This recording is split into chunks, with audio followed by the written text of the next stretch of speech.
Okay, let's talk about the urinary system in our body. The urinary system is the body's waste disposal unit. It removes waste and extra water from the blood and turns it into the urine. We know about this. So this is the urinary system, the main organs of the urinary system, the main function of the urinary system. First of all, it filters the blood. It maintains the water and the salt balance in your body. It excretes the waste as a urine. It controls the blood pressure with the kidneys. Okay, so main organs in the urinary system. First organ is kidney. Okay, as you can see here, this is the kidney of the males and the kidney of the females. Okay, kidney of the males and kidney of the females. The function of the kidney is to filter the blood and make the urine. Okay, so a medical example for this: a patient with a kidney failure cannot filter the waste and needs the dialysis. About the dialysis we will talk a little bit later. So after that, you can see the ureters. After the kidneys, this is the ureter. Okay, these structures are called the ureters, paired ureters. Tubes, they are tubes carrying the urine from the kidneys to the bladder. This is the urinary bladder, and the ureters located between the kidney and the urinary bladder. They actually carry the urine from the kidney to the urinary bladder. A kidney stone here causes the sharp flank pain. The kidney stone can be here or here, anywhere in these ureters, and it causes the sharp pain. And the next structure is the bladder. This is the urinary bladder. Its main function is to store the urine until you pee. Okay, so this is the urinary bladder. It stores the urine until you pee. Overactive bladder, this is the frequent urge to urinate. Okay, so if you have overactive bladder, you will have a frequent urination. So this is example to the bladder. And urethra. What's urethra? This structure is called urethra, which is smaller, which is shorter in the females. And this is the urethra of the males, which is longer. Urethra, this is the tube that carries the urine out of the body from the urinary bladder. Okay, for example, in the UTI, we call cystitis, in the urinary tract infections in the woman often affects the urethra first. Cystitis, this is the inflammation of the urinary bladder. This is the infection in the urinary bladder. But first of all, affected the uretras. Okay, so urethra will be affected first. So as you can see here, this is the prostate. It's not actually the urinary system organ. It adds the fluid into the semen, which is sperm, and surrounds the urethra as well. The urethra passes through the prostate, okay, while excreting in the males only. Enlarged prostate can block the urination in older males as well. Okay, so the difference between the male and the female urinary system is the urethral length. In the female's urethra is shorter, in male's urethra is longer. Prostate in the males present, in the females is not present, and urinary tract infections risk is higher in the females. Okay, more common in the females because the urethra is short, easier for bacteria to enter. Okay, so you should know about them. Let's zoom into the kidney first. Let's zoom. This is the kidney structure. This is the transverse section of the kidney, as you can see. Okay, you can see here the renal cortex. This is the outer structure of the kidney, which is called the renal cortex. Okay, and the renal medulla, you can see here the renal medullas. This is the middle portion. This is called the medulla. This is the inner part. It contains the loops of the Henle and the collecting duct. We will talk about it a little bit later. And in the renal cortex, there are a loop of the Henle as well. So it contains the glomeruli, which filters, okay, the blood, where the filtration starts in the renal cortex. So then you can see the ureter, there it carries the urine out from the kidney, which is a bladder. Okay, in the acute glomerulonephritis, this is the inflammation of the glomeruli in the renal cortex causes the blood or protein in the urine. Okay, so simple flow of the urine, how it happens: the blood is filtered in the kidneys. Okay, blood is filtered in the kidneys, so waste and extra water from the urine, okay, urine moves down the ureters to the bladder. The urine comes from the ureters from the kidney to the bladder from the bladder, it goes through the urethra outside. Okay, bladder, it stores the urine. Okay, when you urinate through the urethra, it goes outside. I hope you understood this. Let's go into deeper. So what happens to waste in the body? Waste products from the metabolism go from the blood to the kidneys. Okay, waste products goes to the kidneys. From the kidneys, they go as a urine out of the body. They go outside. Why it's important? If the waste is not removed from your body, it builds up and becomes toxic. For example, if the kidneys stop working, urea and creatinine increase in the blood. Okay, urea and the creatinine, this is the waste product of the muscle. Urea waste product, breakdown of the amino acids, they will be accumulated in the blood, which is called the uremia. This is the life-threatening condition. And the functional unit of the kidney is called the nephron. Okay, nephron is the functional unit of the kidney, the smallest part of the kidney. Your kidneys are made of tiny filter units, which are called the nephron. This is the nephron. As you can see in this part, if I zoom this part, you can see the nephron. Okay, and each kidney has 1 million nephrons. Okay, in one kidney you have 1 million nephron, in another 1 million approximately, so that means 2 million approximately you have the nephrons, and each nephron filters the blood. You see, the blood is coming, they are filtering the blood, reabsorbing what the body needs. They reuptake what the body needs, for example, the water, and get rid of waste into the urine. Okay, they remove the waste products into the urine after that. Let's talk about the nephron structure. Okay, so you can see the glomerulus. This is called the glomerulus. This portion, this glomerulus, it filters the blood, it lets the small stuff out and keeps the cells and the proteins inside.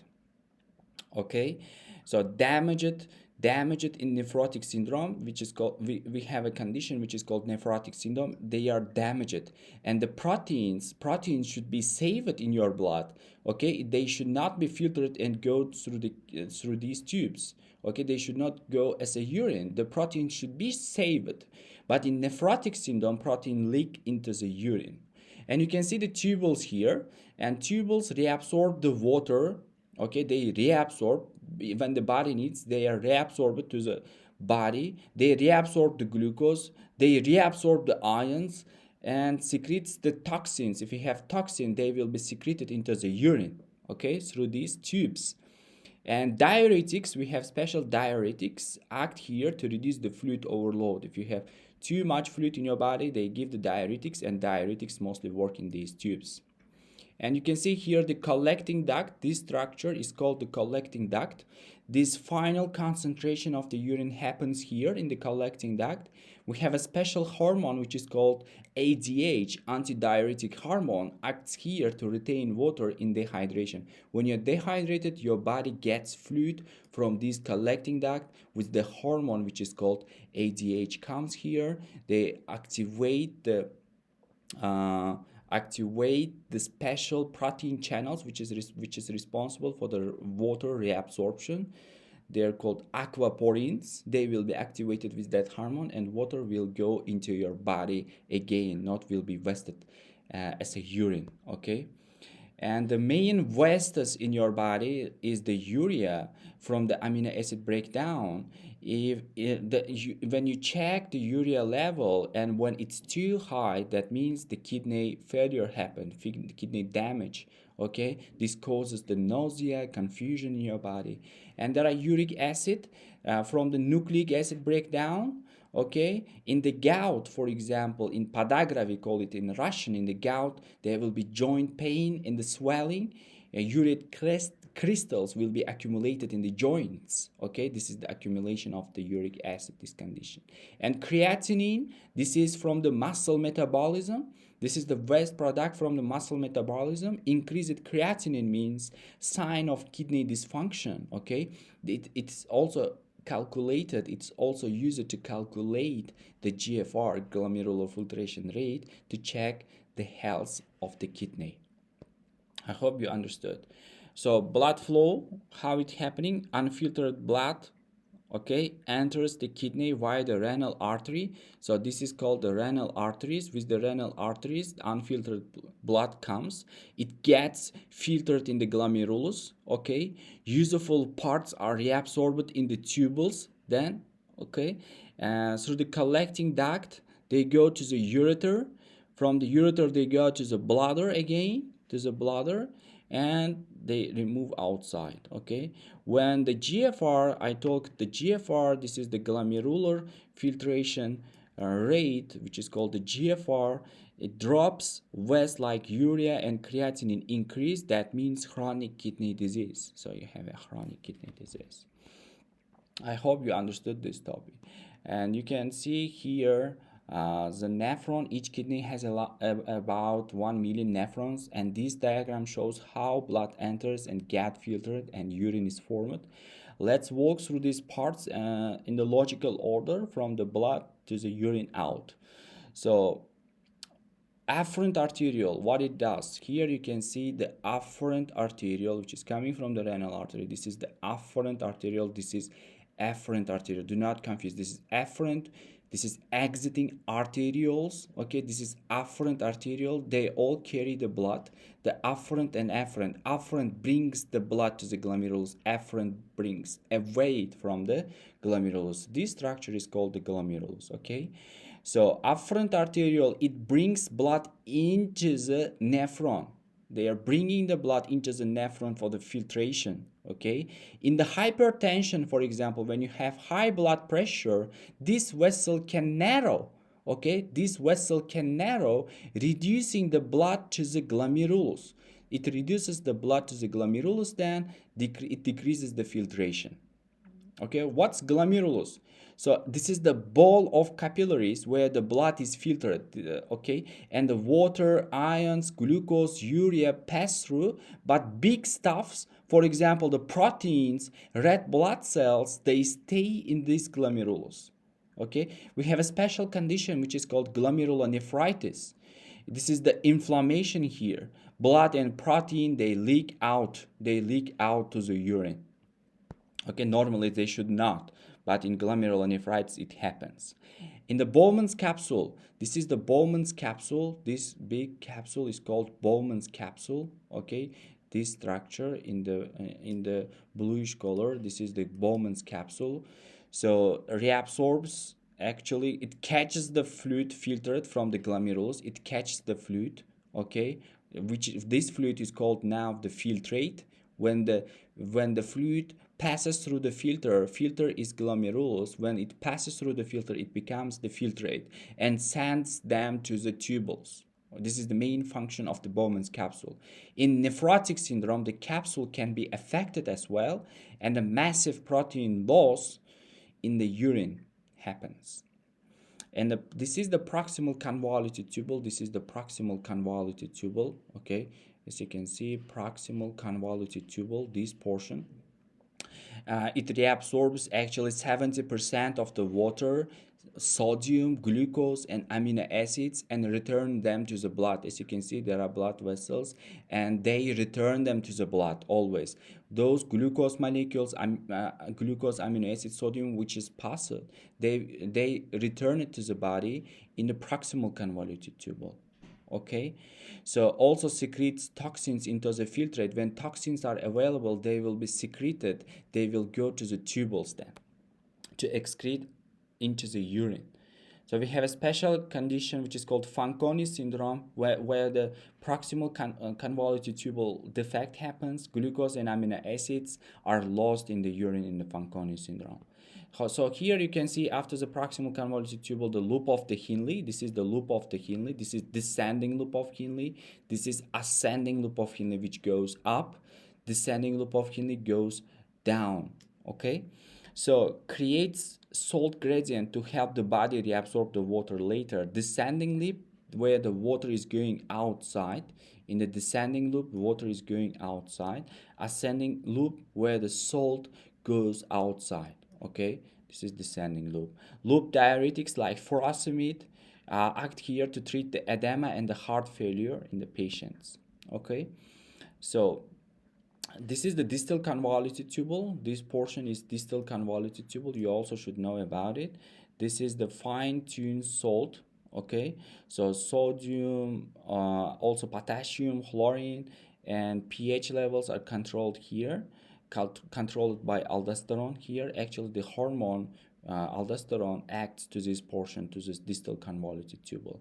We have a special syndrome which is called Conn's syndrome, too much aldosterone.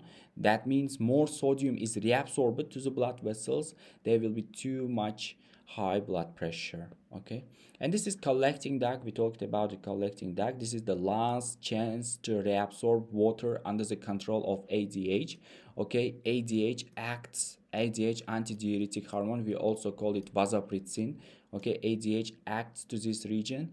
If you're dehydrated, ADH acts and water reabsorbed to the blood vessels, so you save the water in your body. Okay, so I hope you understood regarding this. So afferent arteriole bringing, after that it's going to the glomerulus, then Bowman's capsule, then proximal convoluted tubule, then loop of the Henle, then distal convoluted tubule, then through the collecting duct it's going to the ureter. So it's important.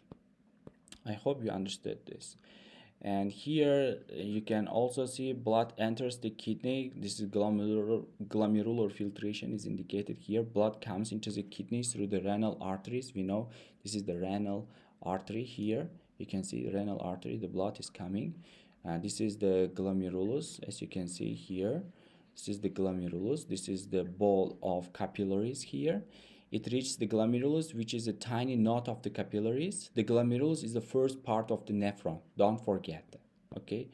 The structure, this is the glomerulus. It filters the blood under the pressure. With the blood pressure, the blood comes here. It hits the glomerulus. After that, the water, amino acids, glucose, they all release outside. But the main products, red blood cells and big proteins, will stay here normally. And through the afferent arteriole they go out after that, filtrated ones.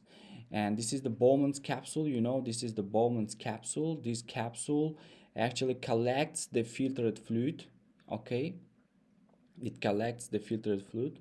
How does filtration is working? Blood pressure pushing the small molecules, water, glucose, ions, and the urea through these pores. We have special pores here, tiny pores. They push with the blood pressure through these pores. The water, glucose, ions, urea, they go outside. And big molecules like proteins and the blood cells that are too big to pass, they stay in the blood through the afferent arterioles. They go out. They go to the body. The fluid that enters to the Bowman's capsule is called the filtrate. Okay, they call the filtrate, and they stay in the blood. Okay, they're not the urine.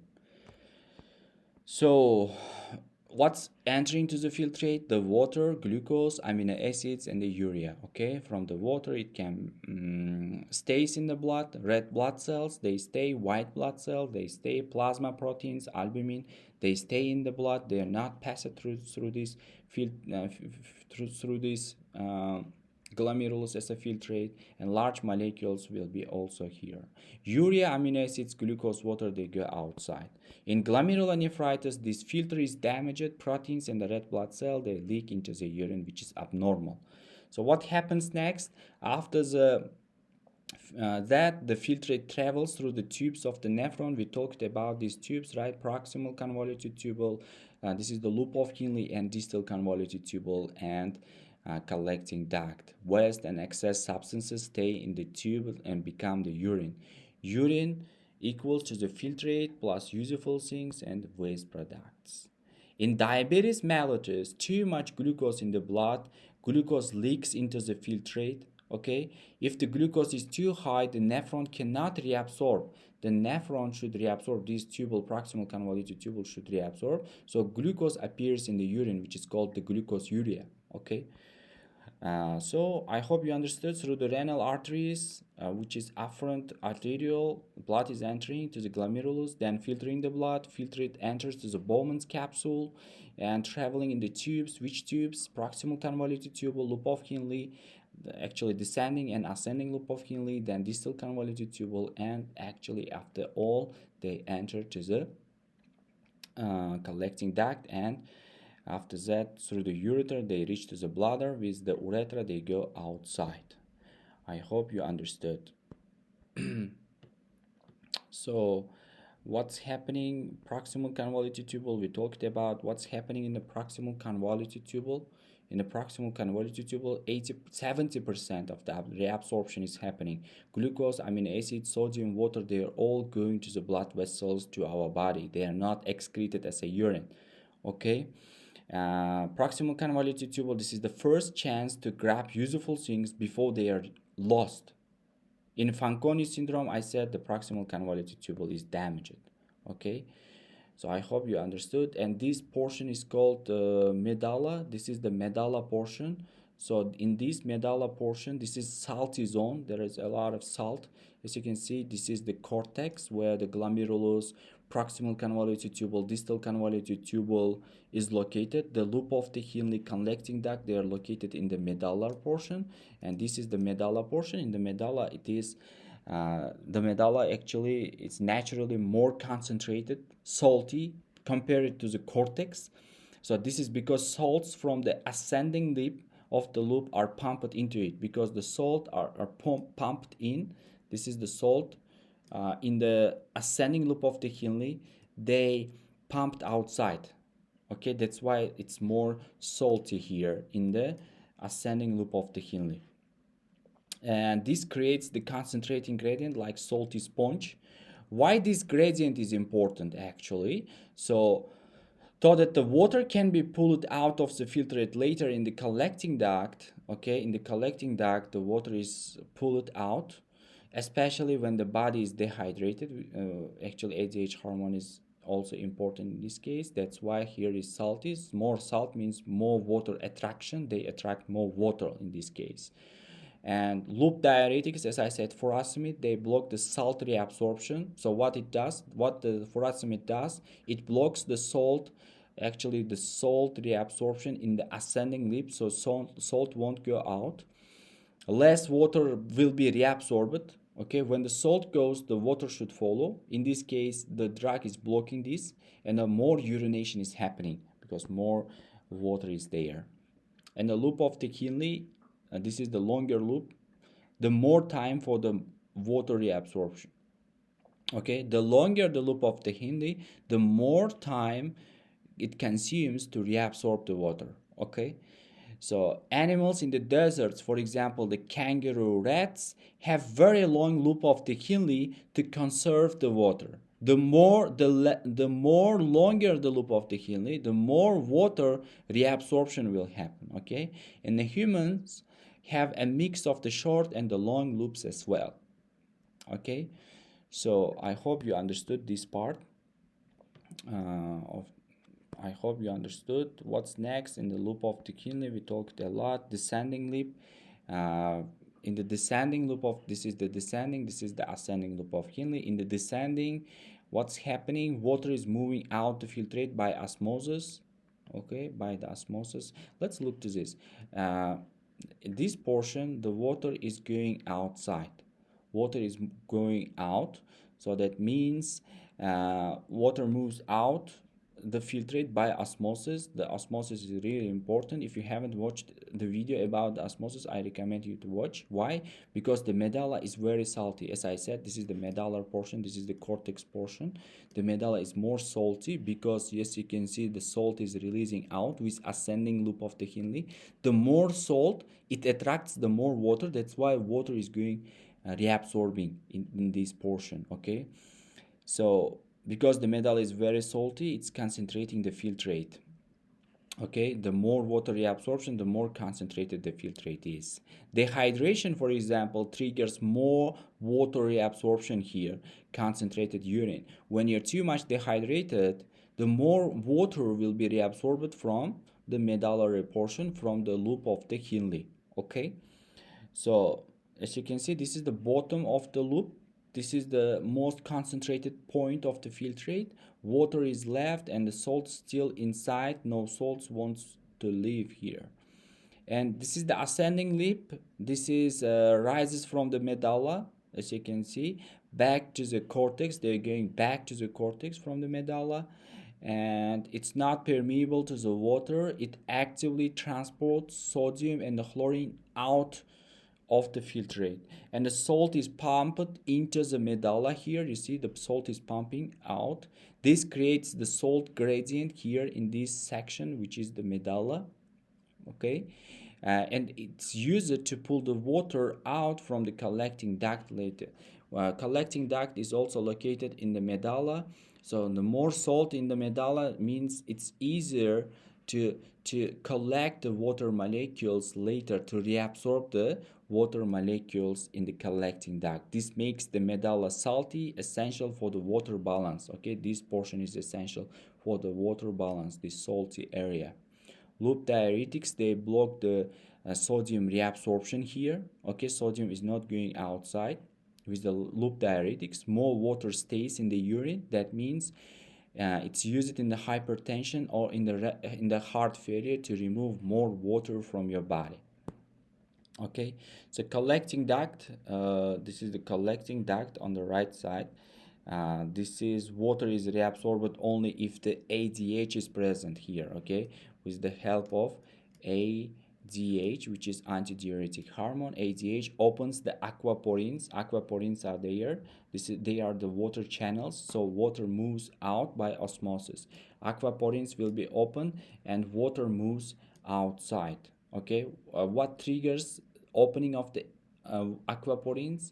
The hormone ADH. It's released from the posterior pituitary. We have the pituitary gland, we call it hypophyse. It releases the ADH, and ADH triggers the aquaporins, and water will be reabsorbed. When you're thirsty, when you're running. Okay, that's why they are reabsorbed here. ADH level is high when you're thirsty always. In diabetic insipidus, we have a special disorder which is called diabetic insipidus, where a lot of water is released in the diabetic insipidus because of the ADH. It can be central, it can be nephrogenic as well. Central diabetic insipidus means reduced pituitary ADH secretion. That means less ADH is secreted from the posterior pituitary. That means no water reabsorption. So what does it mean? The water will go outside. They urinate a lot. Это называется несахарный диабет.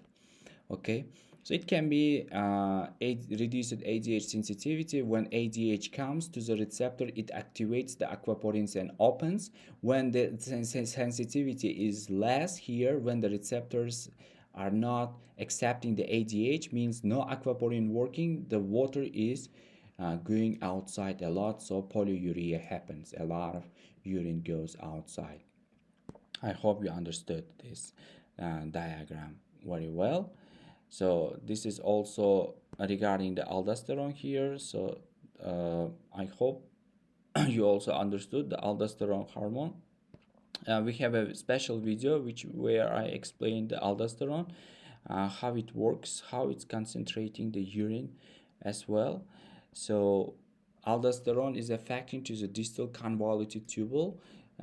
It is reabsorbing the sodium. When sodium is reabsorbed, that means when the sodium goes to the blood, that means the water also follows the sodium. Water also follows the sodium. The more water will be reabsorbed. If you have more water in the blood, that means more volume. When you have more volume, that means you have higher blood pressure with aldosterone. Okay, this is the aldosterone. Where it's released, we have special structure which is called adrenal gland at the top of the kidneys. Imagine this is the kidney. Okay, and this is the adrenal gland. So what's happening here? There is a special hormone released which is called aldosterone. I explained briefly regarding this, and there is a video about the aldosterone, about actually the RAS system, please watch it to understand it briefly. So I hope you understood our today's lecture. uh, it was easy to you. So we talked about uh, the structure of the glomerulus, actually the structure of the nephrons and other stuffs. So what else? Let's talk about here extra fact about the filtration rate. So 125 milliliters of the blood filtered in the kidneys, okay, in 40 minutes your entire blood volume is filtered. In 40 minutes your entire blood is filtered fully, but 99% of it is reabsorbed, so only 1% becomes the urine. This is also extra fact. Okay, so regarding the ADH, I also explained it. After the marathon, for example, ADH increases, water is reabsorbed, and the urine is dark and yellow and concentrated. Okay, so after the marathon, when you run, your urine color will be dark yellow or concentrated, because the more water is reabsorbed. After drinking a lot of water, your ADH level decreases, water stays in the urine, the clear urine will be seen, okay, which is whitish in color, or I can say transparent in color. I hope you understood how ADH acts. ADH means anti-pee, okay? ADH anti-pee. When it's high, you won't pee a lot, okay? And after urinating, after the marathon as well, after the gym exercises, after any exercises, when you feel thirsty, when you pee, the color will be darker. I hope you understood it. If you have questions, please leave them under the comment section. Regarding the ADH and regarding the RAS system, I explain it in other videos. Please search them and watch them as well. Thank you very much.